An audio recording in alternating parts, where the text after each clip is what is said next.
নমস্কার, আমি নন্দিতা ঘোষ। আশা করছি আপনারা সকলে খুব ভালো আছেন এবং আমার চ্যানেলে সকাল সকাল আপনাদের সকলকে অনেক অনেক ওয়েলকাম। আজকে যে বিষয়ের উপর ভিডিওটি করা হবে বা আলোচনা করা হবে সেটি আমাদের WBSLST-র সাপেক্ষে করা, এবং আপনারা সকলেই হয়তো অনেকেই জানেন, অনেকেই জানবেন না। আমি সাধারণত ভাবে বাংলা বিষয় এবং CDP-র বিষয়ে আপনাদের সাথে আলোচনা করে থাকি। আজকে বাংলা বিষয়ের একটি ভিডিও নিয়ে আপনাদের সাথে যুক্ত হওয়া, একটি ইনফরমেশন ভিডিও বলতে পারেন বা গাইডেড ভিডিও বলতে পারেন, ঠিক আছে।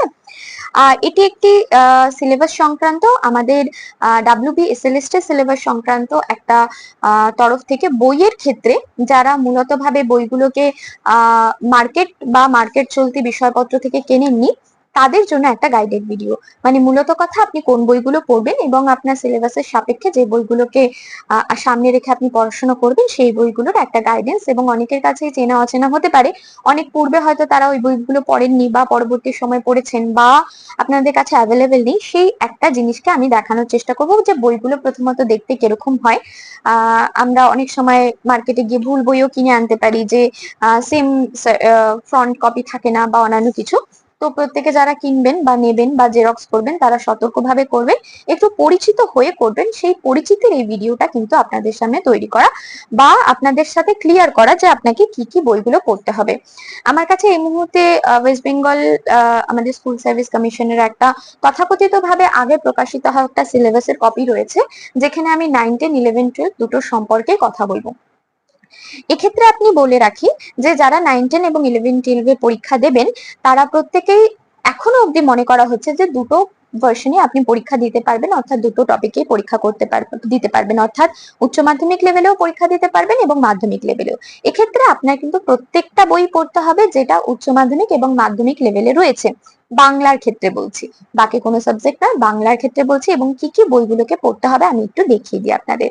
পশ্চিমবঙ্গ মধ্যশিক্ষা পর্ষদের থেকে যে পাঠ্যপুস্তকগুলো প্রকাশিত হয়েছে, অবশ্যই পাঠ্যপুস্তকের ভেতরে বিভিন্ন জায়গায় হয়তো স্টার মার্ক করলেই আপনি দেখতে পারবেন, মানে বইগুলোর ভেতরে গেলে আপনি দেখতে পারবেন যে কিছু কিছু জায়গায় স্টার মার্ক করা থাকে। আমি ধরি এই বইটাই রয়েছে, কিছু কিছু জায়গায় স্টার মার্ক করা থাকে। আপনার মনে হতে পারে সেখানে নিচে লেখা থাকে যে এই যে নির্দিষ্ট তারকা চিহ্ন বিশিষ্ট যে পাঠ্যগুলো রয়েছে সেগুলো আপনার পাঠ্যাংশ।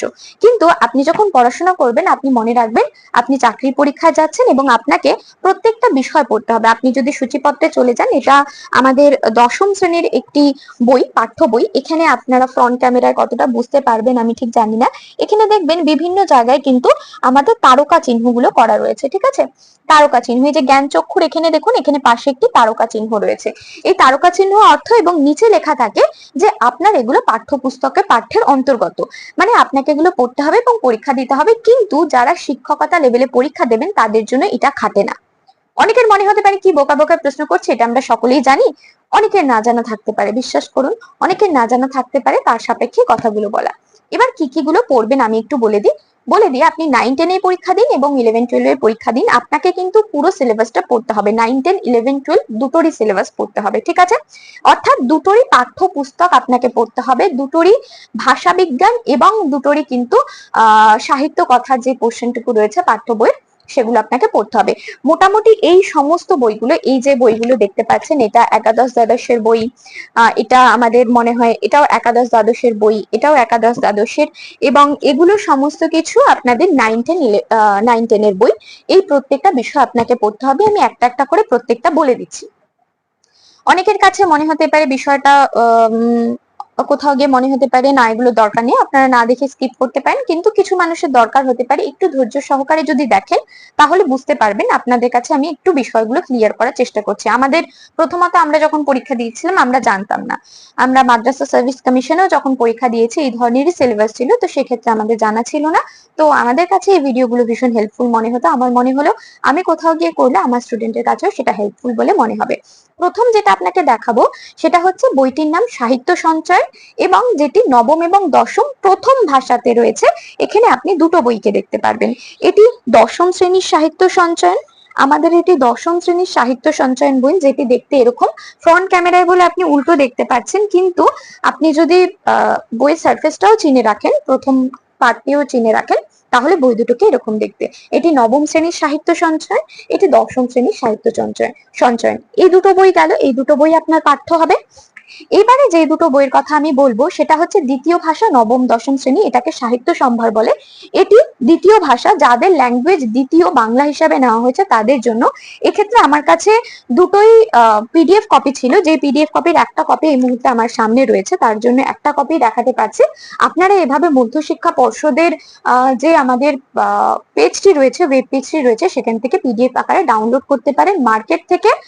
তথাকথিত ভাবে আপনাদের যেই কি বলবো ওটাকে স্টাডি মেট বলা হয়ে থাকে, সেগুলোকে না নিয়ে আপনি কিন্তু এগুলোকে জেরক্স করতে পারেন আপনার যেটা ইচ্ছে।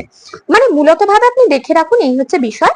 আপনি যখন কোনো স্টাডি ম্যাট নেবেন বা আপনি যখন বইপত্র নেবেন, তখন মনে রাখবেন বাংলার ক্ষেত্রে আমরা নবম এবং দশমের দুটো বই পাচ্ছি, যেটা আমরা সাহিত্য সঞ্চয়, এবং নবমের ক্ষেত্রে সাহিত্য সম্ভার নামে একটি বই পাবো, যেটা দ্বিতীয় ভাষার ক্ষেত্রে। ঠিক তেমনই ভাবে দশমের ক্ষেত্রেও সাহিত্য সম্ভার নামে একটি বই পাবো, যেটা কিন্তু দ্বিতীয় ভাষার ক্ষেত্রে আমাদের ব্যবহৃত হবে। তার মানে টোটাল 4টে বই হয়ে গেল। কটি বই হলো? টোটাল কিন্তু 4টে বই হলো। তারপরে যেটা আপনি দেখতে পারবেন সেটা হচ্ছে প্রফেসর শঙ্কুর ডায়েরি। এটি একটি আমাদের বই, যেটি কিন্তু অনেকগুলো গল্প সমন্বয়ে গঠিত, এবং একটা আরো একটি বই, সেটা হচ্ছে গিয়ে কোনি, যেটি একটি দশম শ্রেণীর জন্য আর একটি নবম শ্রেণীর জন্য। ঠিক আছে, নবম শ্রেণীর জন্য আমরা সাধারণত ভাবে সহায়ক এই পাঠটি হচ্ছে গিয়ে সত্যেন্দ্রনাথ দত্তের লেখা এই প্রফেসর শঙ্কু, এটি নবম শ্রেণীর জন্য। এবং দ্বিতীয় যে বইটি আপনাকে দেখতে হবে সেটা মতি নন্দীর কোনি বইটি, এটি দশম শ্রেণীর জন্য সহায়ক পাঠ হিসাবে নির্বাচিত। এবং এগুলোই আপনার কিন্তু নবম এবং দশম শ্রেণীর মূলত ভাবে পাঠ্য বই, যেগুলো আপনার কাছে রাখতে হবে। আপনার মনে হতে পারে যে নবম এবং দশম শ্রেণীর জন্য কেবলমাত্র হয়তো এই পাঠ্যগুলোই পড়তে হবে, কিন্তু সেটা নয়। এখানে কিন্তু আমাদের 11-12 এর বিষয়গুলোকেও দেখতে হবে। 11-12 এও কি কি থাকে? এরকমই দুটো দুটো করে বই থাকে। 11 এর ক্ষেত্রে আমরা সাহিত্য চর্চা নামে একটি বই পাবো, এবং টেক্সট আপনি একটি বই পাবেন। টেক্সট বইটা কোথায় গেল? যাই হোক, 11 এর টেক্সট বইটা আমি পাচ্ছি না মূলত ভাবে। তো এটা দ্বাদশ শ্রেণীর সাহিত্য চর্চার একটি বই, একটু দেখবেন। এটি দ্বাদশ শ্রেণীর এবং এটি দ্বাদশ শ্রেণীর, এই দুটো বইকে আপনি দেখতে পারবেন। এই দুটো বই দ্বাদশ শ্রেণীর জন্য, এই দুটোকে আপনাকে পড়তে হবে। একটি সাহিত্য, আমাদের বাংলা ভাষা সাহিত্য এবং শিল্পের উপর রচিত, এবং একটি সাধারণ টেক্সট বুকের উপর রচিত হয়েছে। ঠিক আছে, এটি একটি বিষয়। আরেকটি বিষয় যেটা, সেটা হচ্ছে গিয়ে আমাদের বাংলা ভাষায় একাদশ শ্রেণীর জন্য দুটো বই রয়েছে, একটি বাংলা ভাষা সাহিত্য সংস্কৃতি এবং আরেকটি হচ্ছে সাহিত্য চর্চা। মানে যেমন করে আপনি দেখলেন সাহিত্য চর্চা 11-12 রয়েছে, ঠিক তেমনই ভাবে 11-এও রয়েছে। 11 এর ক্ষেত্রে এই দুটো বই আপনার কাছে থাকতে হবে। অর্থাৎ আমরা 11-12 এর ক্ষেত্রেও আমরা মোট 4টি বইকে দেখতে পারলাম। ঠিক আছে, আমরা এই 4টি বইকে আপনি 11-12 এর ক্ষেত্রে আপনি পাবেন, এই 4টি বই 11-12 এর ক্ষেত্রে। এবং এখানে যেই 1 2 3 4 5 6 6টি বই দেখছেন, এটা 9-10 এর জন্য, অর্থাৎ নবম দশম শ্রেণীর জন্য এগুলো কিন্তু রয়েছে। এগুলো এই টোটালি যে বইপত্রগুলোকে দেখছেন, এই প্রত্যেকটি বইপত্র কিন্তু আপনার টেক্সট বুক হিসাবে পরিচিত। এই প্রত্যেকটি বইপত্র আপনার কাছে রাখতে হবে, এবং তার সাথে আপনাকে কিন্তু পড়াশোনা করে এগিয়ে যেতে হবে যখন আপনি এসএলএসটি বা এই সংক্রান্ত সাবজেক্ট সংক্রান্ত কোনো বইপত্র নিয়ে যখন পড়াশোনা করছেন। সিলেবাস চেঞ্জের কথা আমি বলবো না, যেইটুকুনি রয়েছে তার উপর ভিত্তি করে এই ভিডিওটি তৈরি করা হলো। আশা করি আপনাদের এটি হেল্প হবে। একটুখানি মনে রাখবেন যে আরো যে বিষয়গুলো আপনাদের কাছে রয়েছে সিলেবাস সংক্রান্ত, সেগুলো ব্যাকরণ ভিত্তিক একটি বিষয় রয়েছে। ব্যাকরণের ক্ষেত্রে আমরা মূলত ভাবে আপনারা প্রত্যেকেই সিলেবাস থাকবে হয়তো আপনাদের কাছে। মূলত যে সিলেবাসটা বাজারে ঘোরাঘুরি করছে বা যে সিলেবাসটা আমাদের হাতে এই মুহূর্তে আছে, আমাদের যখন গেজেট প্রকাশ করে 2025-এ, সেক্ষেত্রে কিন্তু কোনো সিলেবাস দেওয়া হয়নি। আমরা 2016 সাপেক্ষে আমরা কিন্তু কাজগুলোকে এগিয়ে নিয়ে যাচ্ছি। তো সেখানে দাঁড়িয়ে আমরা এরকম দুটো পেজের মাধ্যমে কিন্তু সিলেবাসকে দেখতে পারবো। সেই সিলেবাস সংক্রান্ত আপনারা সকলেই জানেন, সেখানে ব্যাকরণ পাঠটা আপনারা দেখতে পারবেন। ভিডিওটি অনেক বড় হয়ে যাবে, আশা করছি আপনাদেরকে আমি ক্লিয়ার করাতে পারলাম যে টেক্সট বুক আপনারা কোন কোনগুলো নেবেন এবং কিরকম দেখতে হয়। যদি পারেন তো বাজারেও আপনি পেয়ে যেতে পারেন, যদি আপনি স্টাডিমেট নিতে চান সেটাও নিতে পারেন। অবশ্যই আমার থেকে নয়, আমি এসব করি না, আমি জাস্ট ইনফরমেশন দিয়ে আপনাকে বোঝানোর চেষ্টা করলাম আপনার কাছে কি কি থাকতে হবে এবং কিভাবে আপনি পড়াটা শুরু করতে পারেন। এখনো আমরা অনেকেই আছে যারা পড়াশোনা শুরু করতে পারেনি, তো সেক্ষেত্রে আমার এটি একটি হেল্পিং ভিডিও বলতে পারেন। অনেকের কাজে লাগতে পারে, অনেকে অবশ্যই জেনে থাকতে পারেন। অনেক বছর ধরে কিছু মানুষ অপেক্ষা করছেন, তাদের কাছে তো জলের মতো বিষয়গুলো পরিষ্কার, কিন্তু তাও একবার এই ইনফরমেশন ভিডিওটা কেমন লাগলো অবশ্যই জানাবেন। এবং ব্যাকরণ বিষয়ের জন্য আপনি যে কোনো ভালো বই ফলো করবেন, অবশ্যই আমি বলবো।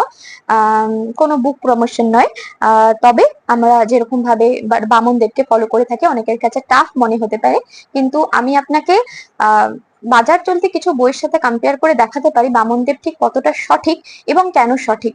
আপনি বাজার চলতে এরকম প্রচুর বই পাবেন, আমার কাছেও এরকম প্রচুর বই রয়েছে যেখানে অর্ধেক কথা লেখা থাকে, বাকি অর্ধেক কথা লেখা থাকে না। আপনি যদি কষ্ট করে ওই নির্দিষ্ট বইটিকে আত্মস্থ করতে পারেন, আপনি যেটাকে তথাকথিত ভাবে টাফ বা আমরা পড়বো না বলে ছেড়ে রেখে দিই, তাহলে আপনার অনেক বেশি হেল্প হবে বলে আমার মতামত। যাই হোক, অবশ্যই জানাবেন ইনফরমেশন ভিডিওটা কেমন লাগলো এবং কতটা আপনাদের কাছে কাজের বলে মনে হলো। তো এই অবধি আজকের, এবং আরো সাহিত্যের অন্যান্য পাঠগুলো রয়েছে যেগুলো ভারতীয় সাহিত্য, আন্তর্জাতিক সাহিত্য এগুলো রয়েছে, এবং ব্যাকরণের পাঠটি রয়েছে, সেগুলো আশা করি আপনাদের কাছে ক্লিয়ার থাকবে। মোটামুটি এই বইগুলো সম্পর্কে আমাদের কাছে অনেকটা মিসআন্ডারস্ট্যান্ডিং ধারণা থাকে, কটা বই পড়বো, কিরকম হবে বইটি দেখতে, আদেও লাগবে কিনা, পড়বো কিনা। চেষ্টা করবেন প্রত্যেকটা পাঠ্যকে পড়ার, এবং কোনো তারকা চিহ্নের উপর বিশ্বাস করে সেই শুধুমাত্র পাঠ্যকে পড়বেন না। পুরো বইয়ে যতগুলো গল্প বা কবিতা আছে এবং কবি সংক্রান্ত যত ইনফরমেশন আছে, সেই প্রত্যেকটি বিষয়কে হাতে খুঁটিয়ে পড়বেন, এবং এই চ্যানেলে আপনি কিছু ভিডিওসও পাবেন যেগুলো আপনার পড়ার জন্য হেল্প হতে পারে। পরবর্তী সময়ে আমি এসএলএসটি এর জন্য কিছু ভিডিও বলতে কি মোটামুটি ভাবে সিলেবাস সংক্রান্ত পুরো বিষয়টাই আমি চেষ্টা করব এখানে রাখার। অবশ্যই জানাবেন ভিডিওটা কেমন হলো, বা কেমন লাগলো, আপনাদের উপকারে লাগলো কিনা। সকলকে অনেক ধন্যবাদ আজকের ভিডিওটি দেখার জন্য, এবং দেখা হচ্ছে নেক্সট ক্লাসে। সকলকে অনেক ধন্যবাদ। And yourself by Nandita Ghosh. ভালো লাগলে অবশ্যই লাইক, কমেন্ট এবং শেয়ার কিন্তু করতে হবে। Thank you.